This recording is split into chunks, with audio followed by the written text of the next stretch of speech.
Chers amis, bonjour. Le taux de vos épargnes réglementées vont baisser à compter du 1er août 2025. Le ministre de l'Économie et des Finances, Éric Lombard, l'a confirmé dans un communiqué de presse publié ce mercredi 16 juillet 2025. Le taux du livret A va ainsi chuter de 2,4 à 1,7 à partir du 1er août.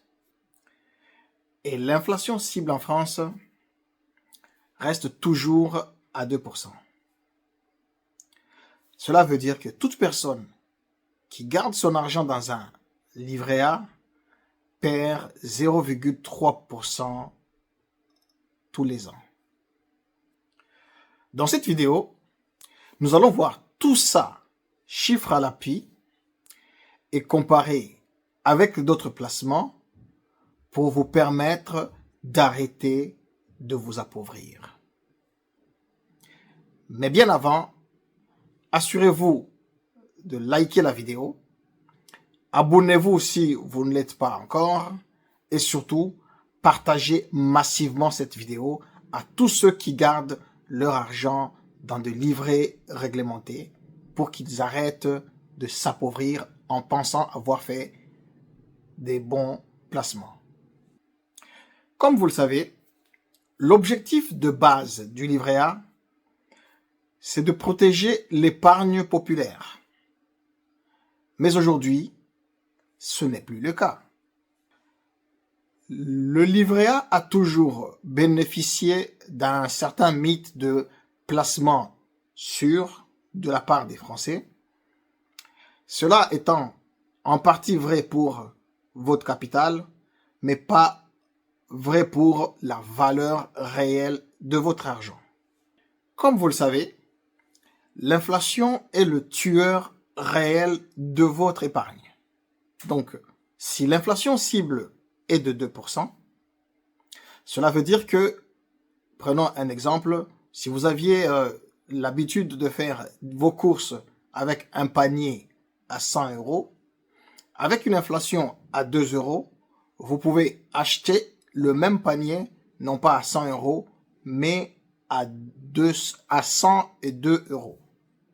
Donc, si vous aviez placé maintenant vos 100 euros sur un livret A, vous allez bénéficier de 1,7 euros. Donc, vous allez avoir 101,7 euros, ce qui veut dire que vous n'aurez toujours pas votre panier qui va vous coûter 102 euros.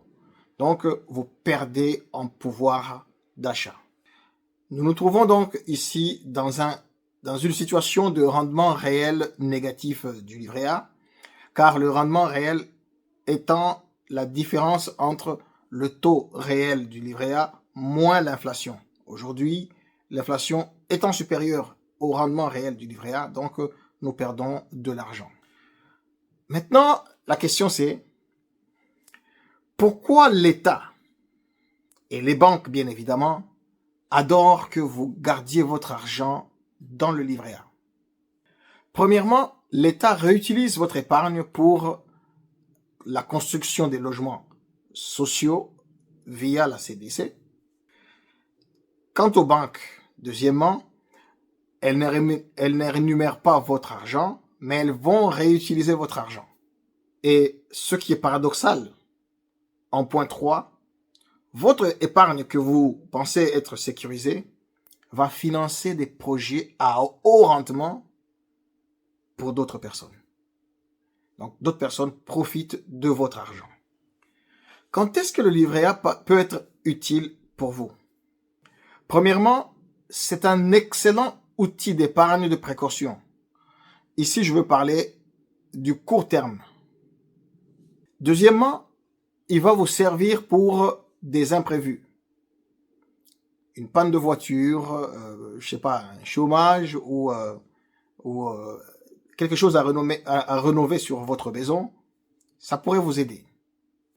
Donc, le montant que je vous conseille d'avoir en épargne livret A ou réglementé, hein. Quand je parle de livret A, ça peut être d'autres livrets comme le LDDS pour d'autres personnes.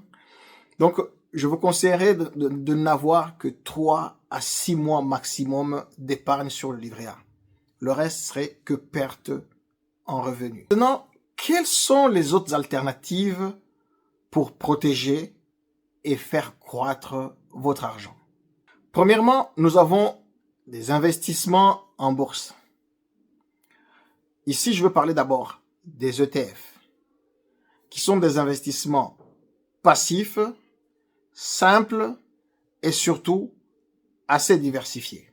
Le rendement moyen historique des ETF part de 7% à 10%.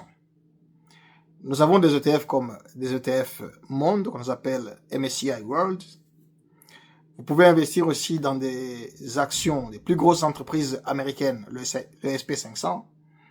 Vous pouvez aussi investir dans les grosses capitalisations technologiques aux États-Unis, toujours avec le Nasdaq. Ou bien, si vous voulez investir en France, vous pouvez aussi investir dans le CAC 40 français, qui sont les plus grosses boîtes françaises cotées en bourse. Deuxièmement, nous avons de l'immobilier. Vous pouvez investir dans de l'immobilier simple, ou on appelle aussi dans la location, location nue, ou bien dans des SCPI ou des LMNP, qui ont quand même un rendement assez sérieux par rapport au livret A, donc qui va partir de 3 jusqu'à 7-8%. Et troisièmement, nous avons des obligations. Que ce soit des obligations d'État ou des obligations d'entreprise, ce sont des placements qui sont plus ou moins sécurisés et beaucoup plus sûrs que les investissements en bourse, les ETF, je veux dire, mais avec un moins bon rendement par rapport aux ETF, mais un meilleur rendement vis-à-vis du livret A toujours. Et en quatrième position, nous avons de l'assurance vie, où vous pouvez investir en fonds euros ou US. Et sur tous ces investissements dont je viens de parler, il convient de dire que c'est des investissements sur du long terme. Si vous voulez du court terme, effectivement, du court terme, restez toujours sur du livret A. Mais ne dépassez jamais les 6 mois, sinon ça serait contre-productif. Pour les débutants prudents, je conseille un peu de livret A et investissez dans un PEA avec des ETF Monde, MSCI World. Pour les intermédiaires, prenez quelques ETF plus du SCPI ou bien de l'immobilier locatif. Pour un profil avancé ou des profils qui veulent prendre un peu plus de risques pour un peu plus de rendement, donc prenez beaucoup plus de diversification avec un peu de crypto, ou rajouter aussi, vous pouvez aussi rajouter du private equity. La solution du livret A à 1,7% avec une inflation à 2%, ce n'est pas la solution. Ce n'est même plus un placement. C'est juste une solution d'attente qui vous fait perdre de l'argent lentement, mais sûrement. Si vous voulez que votre argent travaille vraiment pour vous, il faut apprendre à investir, même avec de petites sommes. Et c'est exactement ce que je fais ici. Je documente mon parcours pas à pas. Je vous montre les stratégies qui fonctionnent, les erreurs à éviter, et vous aide à construire un vrai plan financier. Abonnez-vous à la chaîne et prenez en main vos finances, parce que personne ne le fera à votre place. Surtout, partagez cette vidéo à ceux qui pensent que le livret A, c'est le Saint Graal. Montrez-leur qu'ils sont en train de perdre l'argent à coup sûr. Et vous, que pensez-vous de cette situation où le livret A rapporte moins que l'inflation? J'ai hâte de découvrir ce que vous en pensez. Et comme vous le savez, je lis tous vos commentaires et réponds à chacun d'entre eux. Car sur mon plan cash, chaque avis compte et chaque avis est toujours une idée vers le développement durable. Salut.